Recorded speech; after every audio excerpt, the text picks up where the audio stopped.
Assam news এক্সপ্ৰেছলৈ আপোনালোকক ভাৰতত হ্ৰাস স্বাগতম। পাইছে শিশুৰ মৃত্যুৰ হাৰ। কেৱল ইমানেই নহয়, আয়ুষ্মান ভাৰতৰ আঁচনিৰ দ্বাৰা দেশৰ বহুসংখ্যক পৰিয়ালৰ উপকৃত হোৱাৰ সবিশেষে হ্ৰাস পাইছে শিশুৰ মৃত্যুৰ হাৰ।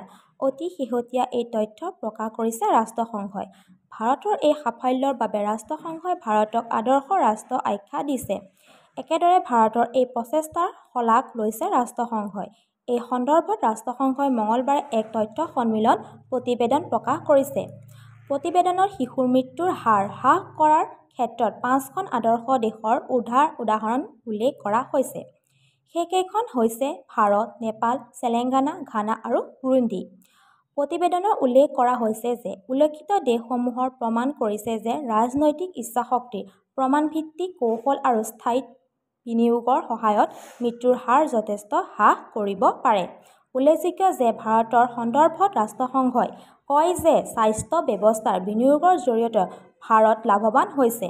একেদৰে প্ৰতিবেদনত উল্লেখ কৰা হৈছে যে 2000 চনৰ পৰা ভাৰতে 5 বছৰ তলত শিশু মৃত্যুৰ হাৰ 70% হ্ৰাস আৰু নৱজাতকৰ মৃত্যুৰ হাৰ 61% হ্ৰাস কৰিব পাৰিছে, যিটো অনাগত সময়ৰ বাবে শুভ লক্ষণ।